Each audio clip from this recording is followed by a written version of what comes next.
My dear brothers of the governing body, the purpose of me writing this letter is to thank you for the marvelous gift of the new DVD. I was overwhelmed with tears to receive such a wonderful gift. How do you make the movies about Jehovah? Movies bring out the kid in all of us. They can transform us to another place, another time. So, how do we make the movies about Jehovah? Well, it takes a team of willing volunteers. But these videos can only be produced by Jehovah's Spirit and blessing. Here's a few examples of how this is accomplished.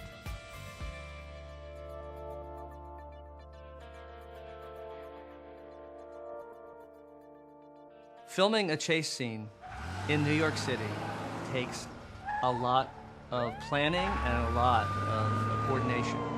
We had to have cooperation from the New York City police. We had to get film permits. We had to hold parking, which in New York City is very difficult to do. So a week prior to the shooting deadline, we had all the permits we needed, and we get a phone call from the mayor's office saying it's been declared a hotspot. Declaring a neighborhood a hotspot means that no movie company can go in there because the neighborhood has had too many film shoots in the area. They want privacy for a little while, and then they can have you come back. This was on a Thursday that it was declared a hotspot by the mayor's office, and we knew that we had to start shooting on Monday at 7 p.m., and they made it very clear, you're not going to get this permit. It's a no-go. We never make exceptions. And had that happened, the release probably would have been delayed at least a year. So we asked, is it possible that you could give us this permit if we don't take up any parking, we leave the streets empty? Would that be okay with you? And they said, okay, we'll think about it, but you'll find out on Monday. So Monday morning, 8 o'clock comes, there's no call from the mayor's office. Finally, at 4 o'clock, the mayor's office called and said, you're go for tonight. So the script called for us to have the characters leave a bar, David and Al, and they get into a car, David reluctantly, Al takes the keys from him. They go driving, Al runs a red light, and the police then follow, tries to evade the police, ends up crashing the car, he runs, David gets caught and arrested. Now, that's the way it was written. We had to actually add flesh to that.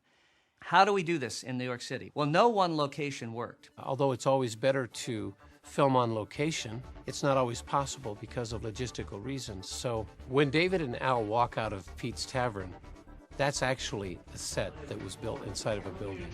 And to create that type of a set, of course, took a lot of planning.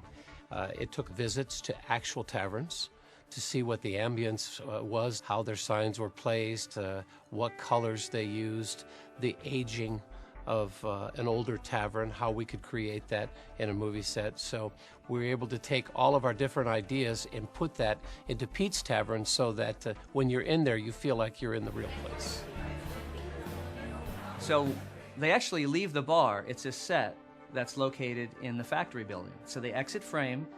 They enter frame in Greenpoint, Brooklyn, at an intersection we found that worked for them to walk to the car. So when they make that first corner, we went from inside from a set out onto our city streets.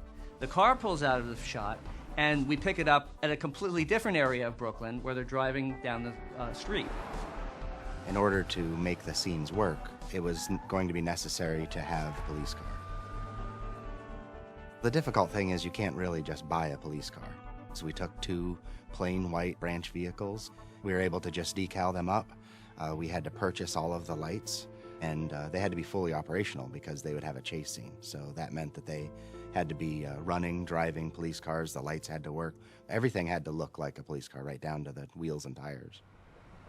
When you do actors in a car driving, you don't want them really driving. That could be very disastrous. So we actually had 2 neons. One vehicle was rigged up to where it was actually being towed behind a pickup truck. We had a camera position on the hood and a camera position on the side. So that was car number 1. We had to have a second car that we could see as it drove by. That couldn't have any of that on it. That was the one we crashed.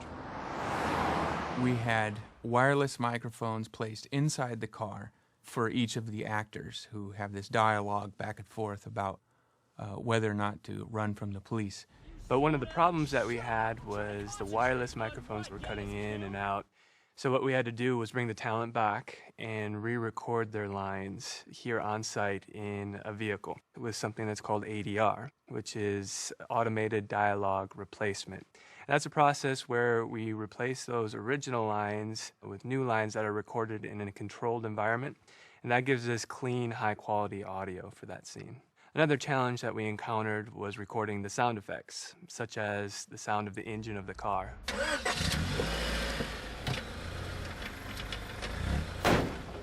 The sound of the car running on the road.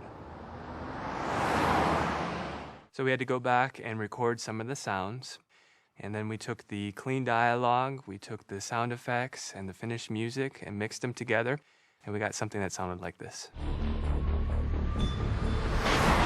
This is ridiculous, dude. What do you... Come on, man, just pull over. Does this car have anything in it?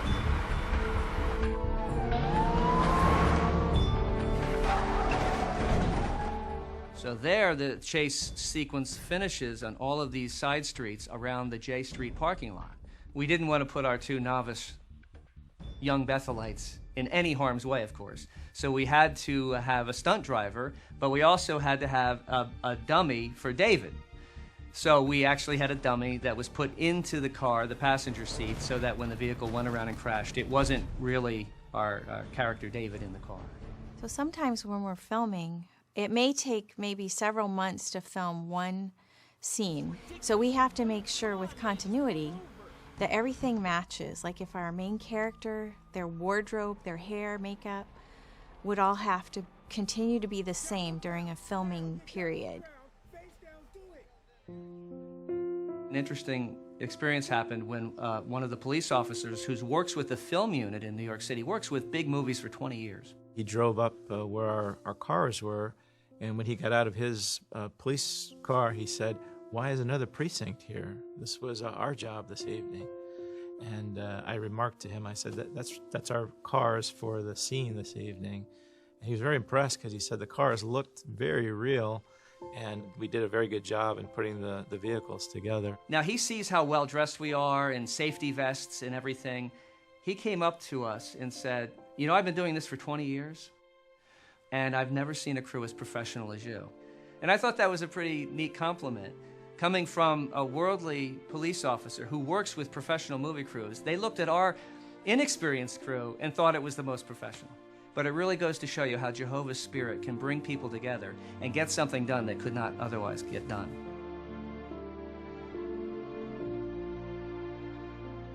One of the most powerful moments in The Prodigal is when David hits rock bottom. He lost everything, and he breaks down, and he prays to Jehovah. We needed a location, and we needed a mood that would really make this a powerful scene. Where could he go after he left Taylor's that would be a place where he would be secluded and able to just break down in front of Jehovah? And we looked, we scouted different locations. One worked here, but there was too much noise from traffic. Another place, it didn't work out because we couldn't get the equipment to it. But we finally found an alley that worked right on Watchtower property. In the sequence with David leaving Taylor's house, it presented a couple challenges to the team. The first being that in the script, it was a rain scene. So we had to devise equipment to replicate rain. Even though it is challenging to create fake rain, it gives us control that we normally wouldn't have if we were to wait for weather to do it. So we had what they call a rain bar, which was basically a 20-foot piece of pipe with sprinkler heads on it that could be hooked up to a water source, and that helped provide the appearance of rain. You don't see rain on film, actually. You have to light it the right way. So we had to backlight the rain as with these big lights so that you could actually see it on film. And it turned out to be a very powerful image as David rounds the corner, much like when he comes home and sees his father for the first time in many, many months. Is that just you see this rain washing over them. So just the logistics of getting those things to work, finding proper sources of water. But probably another challenge was the time of year when this was being filmed. It turned out to be the coldest night in that whole time period. I can only describe the level of cold as jumping into an Arctic Ocean. As soon as the water hit the ground, within a few minutes, it was starting to actually freeze up. They had to keep sprinkling salt on the ground so that he wouldn't slip as he came up the stairs. And we felt bad for our actor because he's freezing and he's soaking wet. But if you look in the movie, we see his breath, and it just only adds to the power of the scene. And one of our best takes we got, he was dry. And he has to look wet. As he was doing the scene, we had to have him, poor guy, stick his head out into the rain so that he would be consistent, so that our continuity would match all the way through, because you couldn't have him walking through the rain and then ending up dry as he's in that little alcove spot. The camera is a completely impartial judge. It sees honesty, it sees fakeness. It doesn't care either way what it's seeing, but it can tell when somebody is not showing true emotion. And you as the viewer can see that as well. That's not easy to do, especially because in times like that, we really kind of want to get away from everyone. But he's being asked to be put in front of an entire crew and show this kind of real heartfelt emotion. The real goal is to touch people's hearts, maybe to move them to make changes in their own lives, maybe to see something in themselves they didn't see before.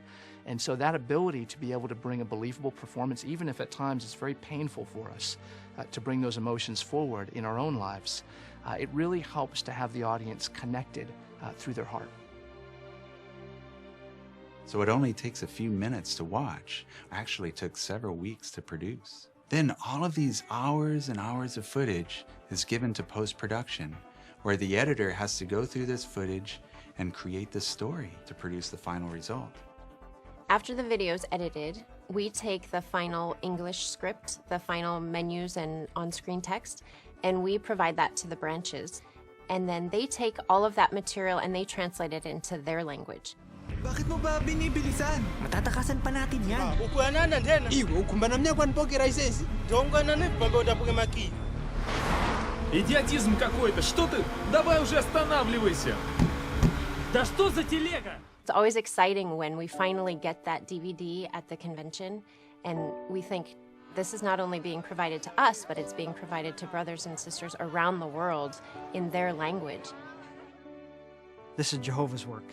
And even though each one of us can lend our specific abilities and skills to the project, it's really Jehovah that accomplishes the work. We see all of these people come together with all sorts of different levels of experience, and somehow we end up with something that's going to actually help save people's lives. Sometimes you're asked to do something that seems completely impossible. Something that you feel like can never be done in a very short time is in front of you on a movie screen, teaching millions of people and moving their hearts.